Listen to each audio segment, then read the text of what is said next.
The topic today, democratic institutions for tomorrow.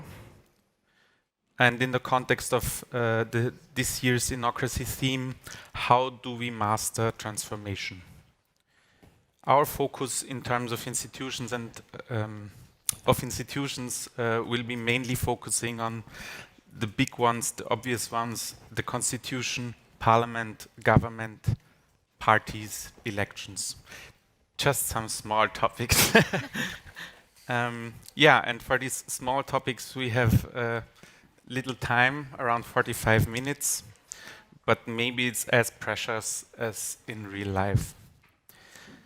Thank you all for being here. Thank you all for being here. I'm really honored to be with you and share one podcast with you. I'd like to introduce you very briefly. Next to me is Claudia Chwalisz. She's a political analyst based in Paris, but originally Canadian. She's a book author and part of the OECD's Open Government Unit. There's Regula Stämpfli, a political philosopher based in Munich, but born in Switzerland. She has the post of the Hannah Arendt lecture at the University of St. Gallen. She's the founder of the European Citizens Initiative and a successful book author. Her recent book is called Trumpism, and I would say go for it. And Uffe Elbæk, a political entrepreneur, member of parliament, based in Copenhagen as he is Danish and in Danish parliament. He was a former minister of culture and is the founder of the party Die Alternative, and also founder of the alternative business school Chaos Pilots. My name is Milo Tessela. I'm a political entrepreneur and strategic advisor based in Vienna and co-founder director of Democracy 21. I'd like to start with a short view on the status quo of our institutions. Let's not get too deep into it because we all know the problems, but you have very precise individual perspectives and experiences in that sense. And globalization, digitalization, climate crisis, we do live in a very complex world, and nobody's easy with the fact that there is no simple answer, and not even one answer. So I'd like to know your very personal, individual view on how are our institutions doing, Regula?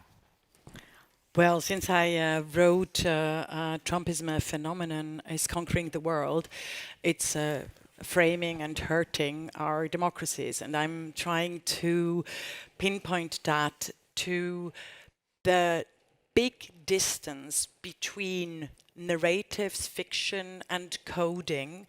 So everything that is the kind of meta level and everything that we believe or believe to be true, and the reality politics, you know. And so for me, the democracy at the moment is in such a bad state is because we don't have the room for public space and the in-between anymore to give the reality, the real terms of living for people also enough weight into the political discourse. So there was always a distance. I mean, I'm not the one who says, oh no, you know, in olden times even the future was better.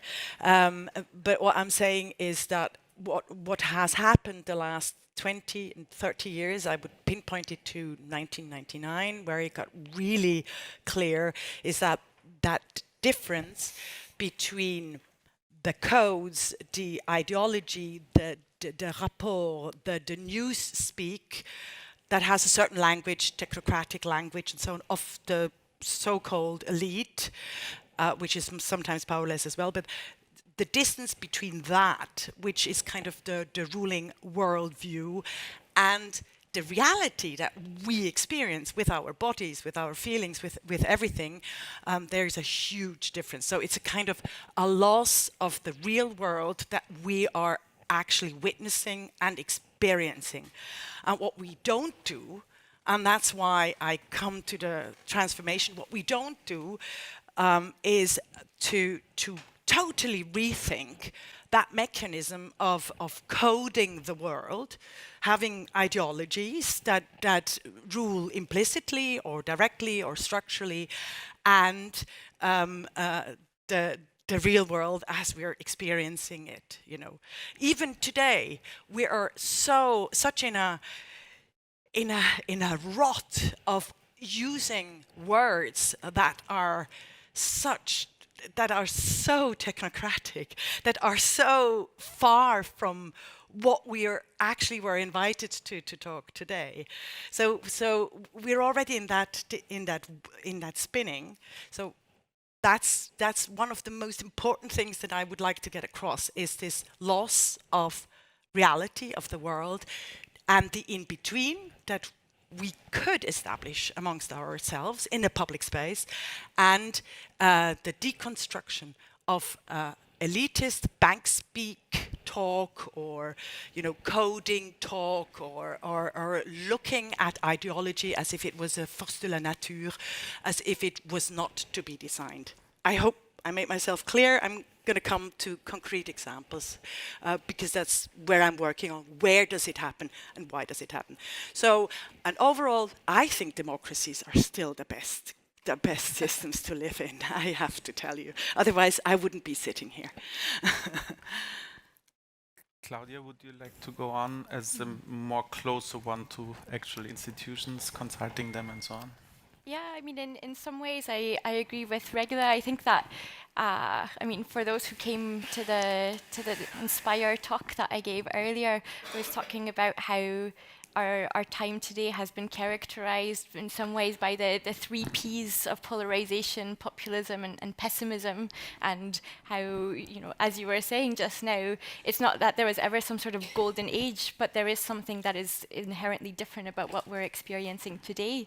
And this context usually has 3 sets of explanations or 3 lenses through which we see it. One being the economic, so this notion of a left behind, I say that in quotes, which is usually the term talked about, but of having a sense that inequality has spiraled out of control, that there are some voices which are no longer heard and people are disempowered.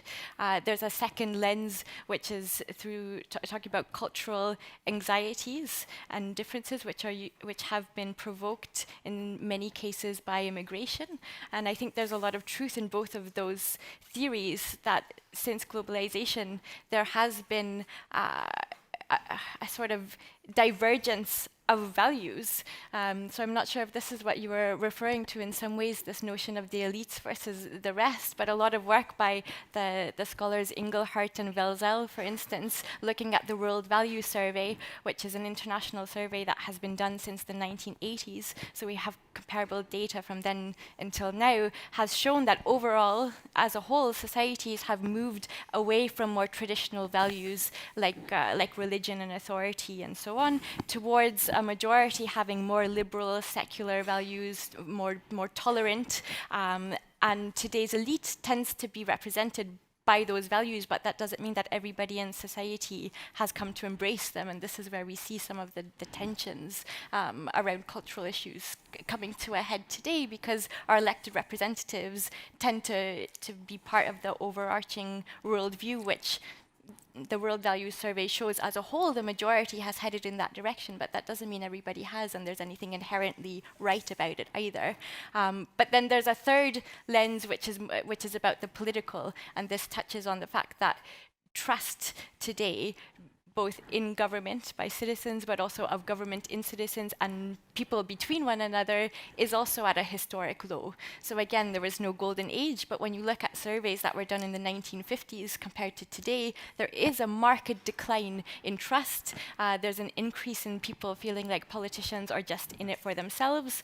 There's a sense that, I mean, I know some of the statistics from the UK, from the Hansard Society survey, which is done annually, for instance, that there's an increase of people people feeling like the democratic system is just not working anymore, and today more than ever, there's people are wanting to have more of a direct say in being able to shape the decisions that are affecting their lives, which is also different to the past, that desire to want to more actively shape those processes and decisions.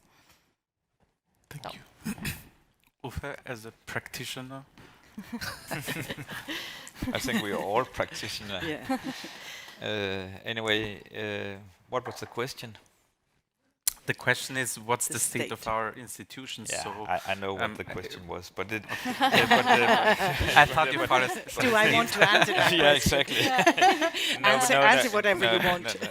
No, I think that I could answer on very, very different levels because if you look into the Danish-Scandinavian situation, is that you see a decline in trust between the public and elected politician, mainly on national level, not so much on city level, but if the Danes should rate who do they respect, then the politicians are getting really, really low, actually lowest of the low. I only think that used car sellers are more trustful than Used car used car sellers. Or lawyers. But there are three professions who are in the same pool of distrust, and that's used car sellers, politicians, and journalists. So and we can see that really, and it's just going down and down and down. Even if we are a country where you have high rate when it comes to people going to election participation in elections, etc. So in a way, we have still a very solid democratic system in Scandinavia and also in North Europe as so. But we can see the same patterns showing up. And if I should say some more dark as an answer, I think that we see right now in Europe that a growing environment for really radical right-wing parties, fascist-like parties, and because all the elements are there in place right now, you see people's insecurity and fear about do I have a role in the future? There's really this feeling that people are losing territory when it comes to identity, home, profession, etc. A bit like what you said, Claudia. And there are political forces who use that kind of insecurity among people, broadly said. There's this feeling that they highlight the past as the golden age. Everything was better in the past. And then they introduce an enemy picture, somebody who destroy this past where everything was okay. Then they start to question democratic institutions. They make a difference between the people and the elite. They criticize the mainstream serious media, etc., etc. We see the same picture happenings in the US as we see in Europe. And if you look through a lot of the last elections globally, you see right-wing profiles voted in. You see it in Trump in US. You see it in Brazil. You see it in Hungary. You see it in Poland. We have the whole Brexit issue in UK. And if you listen to some of the right-wing movers and shakers, like Brennan, for example, he goes out and say, well, our mission is to destroy the society as we know it today so we can rebuild and build a new society. So if you ask me about what is the state of our institutions, I'm really worried. And I have to say that we are in a situation where we both have to protect our democratic institutions at the same time we change it. And that's a very interesting dilemma. How do you really stand up for the mainstream serious media and at the same time change it? How do you stand up for the parliament structure and change it? I think I think that's if I may, it's a very good point. And look at what's happening with the digital revolution. Yeah. I do not, I mean, my answer would be strengthen the existing democracies, but also kind of welcoming the transition in the digital age. Yeah. And my argument there is no taxation or no data without representation. If you remember, the American Revolution started with no taxation without representation. So no taxes without my political or a community political saying in it. And I don't, you know, for example, it's very easy to say exactly the same thing, that no data without political representation. And I'm saying also all human beings, since the codes are what define us, or the framing, like my wrong framing that I have in this today, or whatever. So if we're saying that we're a code, so I say all human beings have the right to count the same. You know, so I mean, there are so many tools in our constitutions that just need translation, and they need much more, not just intellectuals, but politicians, movers, shakers, women, to actually make the democracy that is there, the constitution, alive again. And what I don't understand is why, I mean, you know, I've been saying this, and since I was in Brussels, I'm not just nobody, but I've been saying this for 10 years. I don't understand why a lot of NGOs don't take up very simple measures, like no data without representation. All human beings have the right to count the same. Human labor is much more, counts much more than data labor. You know, we do the contrary. We pay data mining, big data. We pay that a million times more than a nurse looking after elderly people. I mean, that's radical thinking in a sense of you take the existing constitutions and bring them to life. And I know that I heard some of you guys who work for NGOs, because you actually profit from a system which is very technocratic, because you need to get money that you can do at least a little bit in the field. But I urge you honestly, I mean, cut the crap with all the rating systems, the technocratical, bureaucratic formulas, and try to adapt a radical thinking if you really want to do the democracy. One point to you about Engelhardt, you know, I mean, Engelhardt, Claudia, sorry, Engelhardt, and then I stop, but I really think, you know, move. We have a day under the theme of transition and democracy. And this is the 150th conference, and if it's technocratic, I use my will and my freedom that I can express what I think. So Engelhardt he calls the values, the democratic values, postmodern. You know, it's the post-materialistic values. There, I could talk a lot about it. You know, that these are the progressive values and so on. No, but I didn't frame it in that way. It's just to say because that of the trust. You say the trust in democracies have disappeared, and I'm saying, well, yes, and rightly so. Rightly so.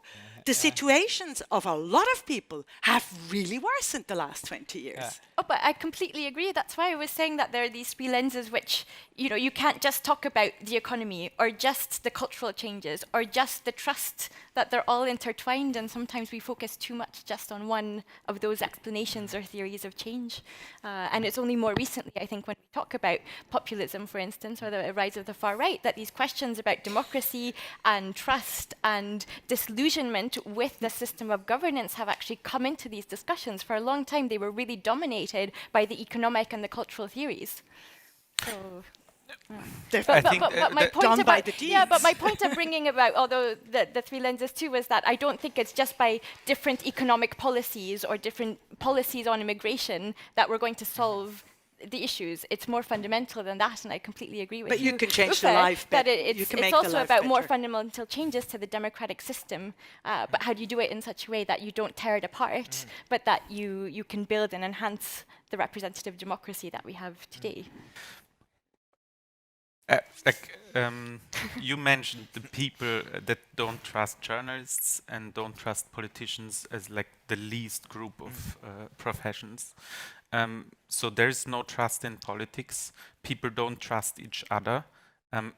There was a statement today in the morning saying that we maybe have to admit that we are powerless. And the way I observe it, citizens feel they are powerless. And the funny thing is, politicians as well feel that they're powerless, because I don't know any parliamentarian who feels that he or she has slight power of anything. So it's basically, the more complex it is, the powerless everyone involved feels. So my question is, if we start from scratch, or if we allow us to think from a blank paper, how would we design democracy from scratch? We agreed democracy might be the form of most liberty and peace. How, like, would we have still a parliament? Would we still elect? Would we still hold elections? Would we have ministries? Or just an example from Austria, we organize our educational policies based on the K&K monarchy mindset. So how do we set up, if we allow us to build it from scratch? Any ideas? I have some, but before I'm sure.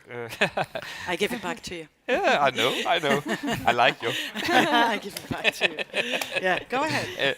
But before I answer that specific question, I just want to add to the other dilemma we talked about, because one thing is that there's a growing distrust between public and elected politician, as a Grand Canyon big distrust many places. The problem is that this is happening at the same time as you see that many at least national elected politicians looks a lot like each other. Because if you have, and again I'm speaking from a Scandinavian point of view, you have different political parties from left to right. But if you look into the way we elect candidates running for parliament elections, first of all, there's only 4% of the population who's member of a political party. So actually, if we talk about democracy, you could say, what do we do about the 96 other % of the population? Because only 4% is member of a political party. And these 4% is the people who elect candidates for running for election. And so what you see is that first of all, it's a very small amount of the population who are able to elect candidates. And the candidates start to look alike cross party lines, because they have gone through the same party structures and have the same kind of academic background. And they are part of the same kind of culture and social sphere.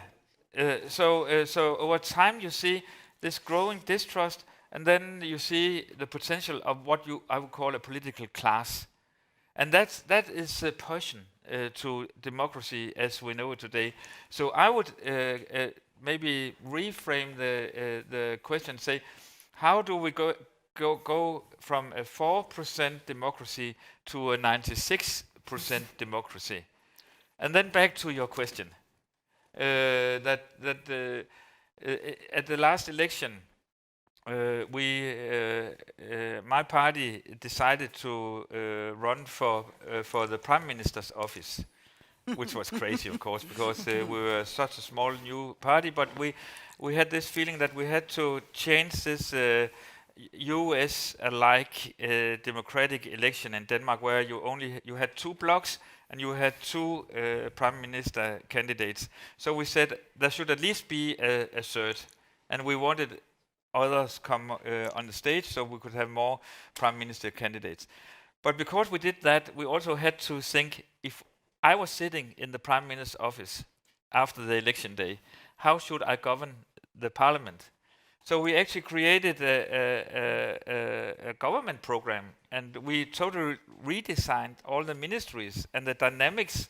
And we proposed that we should not. We have a one-chamber system in Denmark, and we said we should have at least a second chamber, a citizens' chamber, where for a period of 3 months, people like a people's lottery, we could select a group of citizens who for 3 months could work full time as we did as MPs, and discuss very important issues which they thought was important.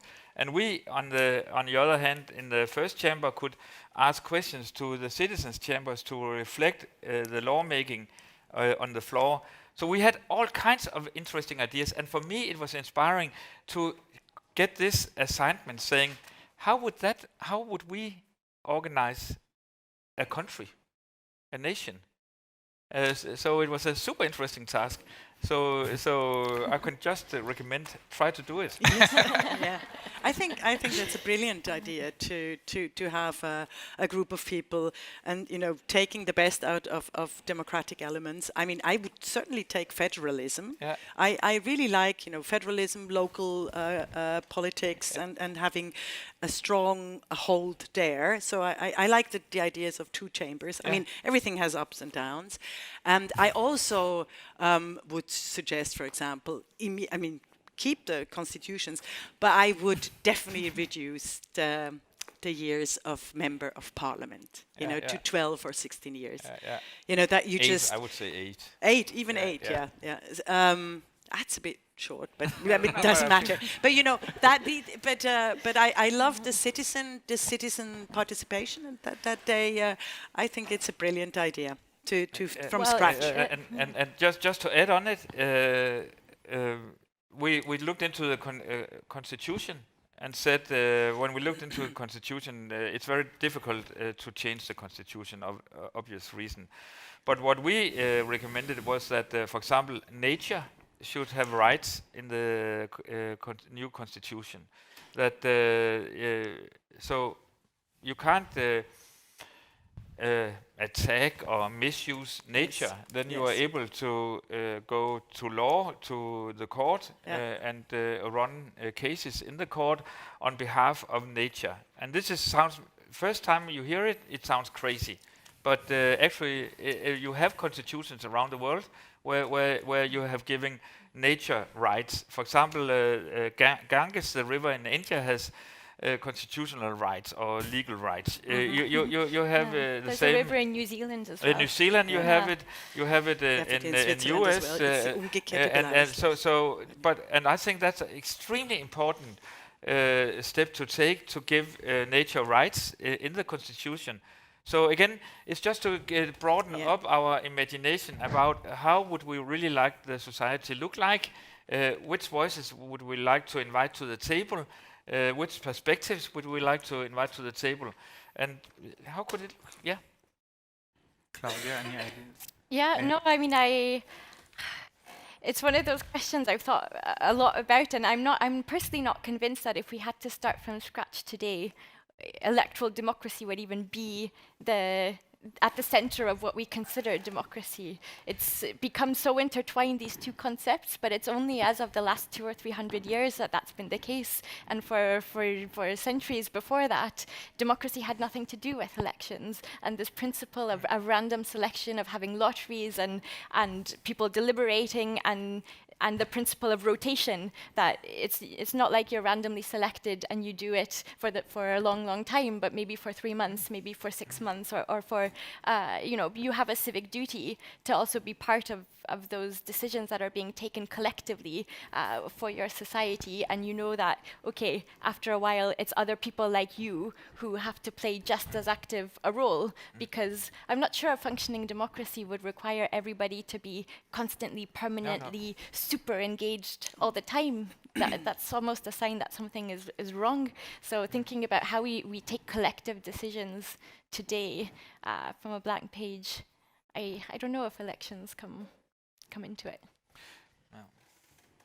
I mean, I'm not saying we should scrap them, because I'm still speaking in the capacity of my OECD affiliation. So, just to clarify, that's not an official OECD recommendation in any way. I'm not very happy with it at and I all, think we can, and I think there's I some don't think interesting that's examples the actually theme. today where we see some innovations to enhance representative democracy in ways that bring in this notion of sortition or random selection. So for instance, in the German-speaking region of Belgium, the parliament there voted this past February unanimously to institute a new citizens' council. And this is 24 randomly selected citizens who have an agenda-setting mandate. So they are the ones who will decide what are the 1, 2, 3 issues every single year, which will go to citizens' assemblies. And each of these citizens' assemblies is also a randomly selected deliberative body. Each of them has 25 to 50 people who meet at least 3 times over 3 months, and it can be more depending on the issue.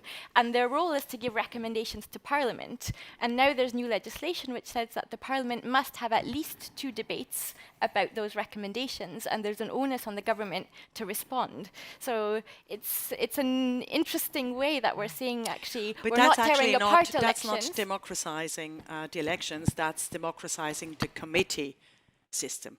You know, the normal expert committee meetings, and I think that's a very good idea. It's not democratizing. But it's almost like it's like a second chamber, though. It's not a committee. It has a different role. yeah, but then I would design the second chamber differently. But we don't need to talk about the institutions as long as we can agree on certain principles. And I definitely say we have a lot of elements in our existing constitutions. The Swiss constitution is actually very good because it's one of the newest one of 1999, and the right to nature. You know, that by the rule of law, the perpetrator, you know, whoever hurts nature or has to prove that they take care of the environment and all living beings and humans, and not that we have to prove in a court of law that our rights are being hurt. You know, that's the same what I would suggest against Google, Amazon, Facebook, and Apple, to say it's absolutely ridiculous that I have to prove, you know, my right, which has been violated for the last 15 years, my right of privacy and how we deal with the data. So, I mean, the ingredients are there. They need to be translated. And the democratization of expert committees, hearing committees, I mean, that's very important, and there the lottery could come in. Otherwise, the lottery, like even as you described it, it sounds very much like a new coding. And you know, whoever makes the code makes the cliches. You know, I mean, code is nothing but cliches in algorithms. So Sorry, you have to I don't really get what you're saying. okay, so about a that. code. So when you write a code, you know, you have certain logic that you apply to. And for example, when you use any browsers, but especially Google autocomplete, you get an autocomplete full of cliches. Google woman, you know, and what do you get suggested as an algorithm? You know, as hits. And it's very cliched. I mean, this is a very strongly ongoing debate about the bias, the algorithmic. It's called algorithmic bias. I don't really see the link to your point about random selection.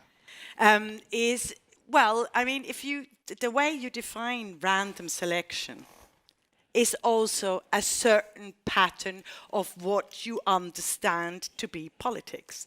You know, I'm not sure whether that system is not getting close to the identity between the ruled and the rulers, and that's a very right-wing and fascist concept, a totalitarian concept.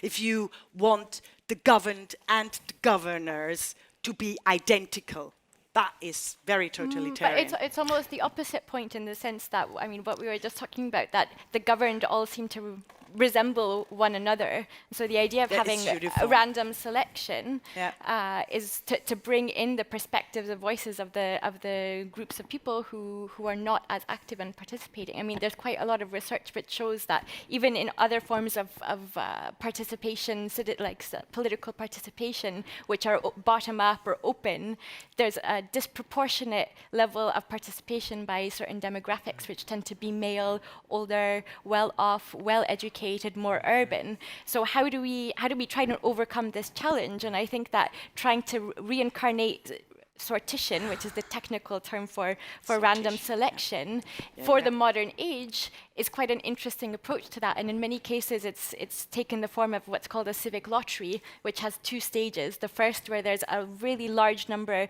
of invitations that go out completely at random, so usually 10 to 20,000 invitations, which go from the mayor or the minister or whoever's initiating a process. How and are amongst these all the invitations people going on? They're going out by the post. By the post, yeah. So when well, do you it get depends invitation on, by the okay, post? but anyways, If you're a citizen can of I just finish explaining the concept, please? Yeah. So, No, but I'm so just there's saying a be first, critical so about there's a first. I'm not saying it's perfect. Yeah. I'm just trying to explain what the notion I, is. I would take it just as one idea of several that we can't discuss too much in detail, as we are also running out of time. Yeah. Can No, we- no, but I was trying to bring in the notion that it also, because it brings in the different perspectives, just having the cognitive diversity is also beneficial in itself to leading to better decisions. And there's quite a lot of research also from different fields, from psychology and business as well, which support that same theory. So there's the democratic arguments, but there's also arguments about just having better decisions that are taken, more effectiveness. So. If we speak on about how to transform, if we speak of maybe a democracy of the 100 rather than the 4 and the 96, but I get your point. What are our levers to from powerlessness to from the feeling of powerlessness to empower ourselves? What do you suggest are our spaces of maneuvering? To maybe change something in between, like regarding sortition. What's your levers in Denmark to? But I think that we have to broaden our view a bit about democratization, because it's not only a question about how does the parliament works. It's also about how does the democratic decision process works in our schools, in our kindergartens, in our local communities, at our educational institutions, in our workplaces.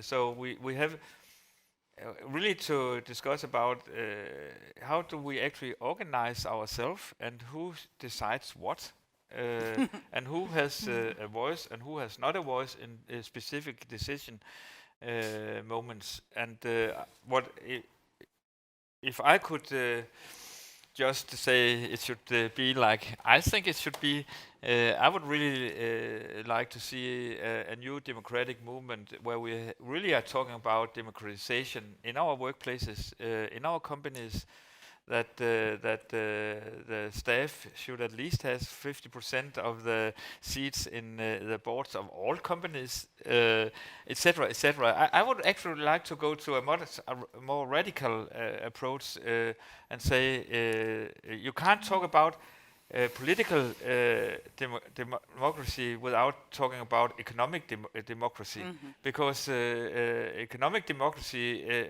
who has the money has also the power. And that is more extreme. For example, if you are running for president in the US, you can only do it if you're backed up by the most profiled and wealthy companies and institutions. It's not a democracy in my understanding of democracy. So what I really like is what is happening.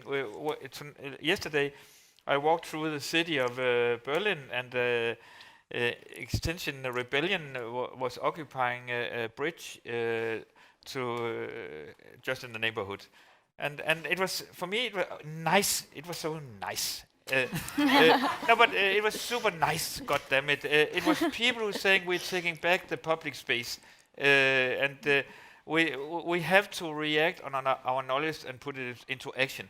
That's the reason why I think a lot of the feeling of zombiness or that we're sleeping is a way to, in a way, to accept that we know what is wrong, but we don't act on it. It's a super complex situation, psychological situation we are all in right now, that we know everything now, but we don't act on it. And what kind of emotional system are we building up internally when it's like we don't want to look at it, and we just want to be like Matrix, like the movie Matrix, that we don't look at it. And I want to take my democracy authority back and raise my voice in the situation. I have to raise my voice, even if it's in parliament where I have access, but also in my local community and board meetings and whatever. So it's yeah. Democracy is so much more than parliament. Yeah, reclaim public space. Yeah. I absolutely agree. I think that's, and to actually realize again how much public space we have lost, and how to reclaim the public space also in a different way, to dare more democracy in all kind of fields. Very, very banal but concrete example is at the moment in Copenhagen. Nice city. Yeah. Anyway, designer call it Copenhagen.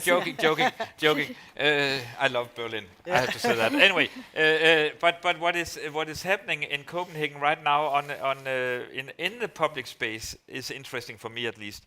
More than 50% of the citizens go on bike every morning. Just take it in. More than 50% of the citizens go on bike every morning. So we have a public space called a road. Yes. And the road is divided into where the cars can drive and where the bicycles can drive. In Copenhagen, we are quite good at bicycling lanes. But because of the amount of people going on bikes, we're closing into a critical tipping point where the bicycling people start to think, why on earth are we pushed into a small bicycling lane where we are more than 50% are going by bike, and then you look and see the cars driving by with one person. Yeah. So people are starting to say this is unacceptable, and they start to say you could drive on the bicycling line, and we are going out. So we are closing into something where it turns 180 degrees of how to understand what is fair and what is not fair, and that is what beside in my dark moments I'm thinking about fascism. Then in the light moments, I'm thinking about we are taking back democracy. Thank you. Claudia, one last remark in terms of... I mean, we can, if you wanted to move on to our next question, No, we'll finish. Oh, right, okay. No, because I mean, I very much agree, basically, with what everything before was saying, and part of the work that I'm doing at the OECD about citizen participation, it's not just about the institutions, it's a lot broader than that, and thinking about new ways of thinking about public goods, so like public space, public services, data as a public good is part of that, actually, and also this idea of democratic fitness, which refers to, I don't know if anyone here knows Peter McLeod from SLBP in Canada, so that's a phrase that I sort of stole from him and I give him credit for. He's a smart guy. Yeah, he's brilliant, but this idea of democratic fitness, meaning having citizens who have agency, meaning they feel they can actually affect change around them, who have opportunities to flex their civic muscles, because democracy is a practice. It's not something that just the parliament does. It's a habit, it's a culture, and it needs to be practiced in order for it to be sustained. So I think all the examples that you're picking up on are also things that completely, I think, are part of the bigger picture, and we can't just talk about institutions, because if the democratic culture isn't strong enough, that's when we take those institutions for granted. Regula Stämpfli, Wake up, wake up. Uffe Elbæk, Claudia Chwalisz. Thank you very much for this teaser on the institutions for tomorrow.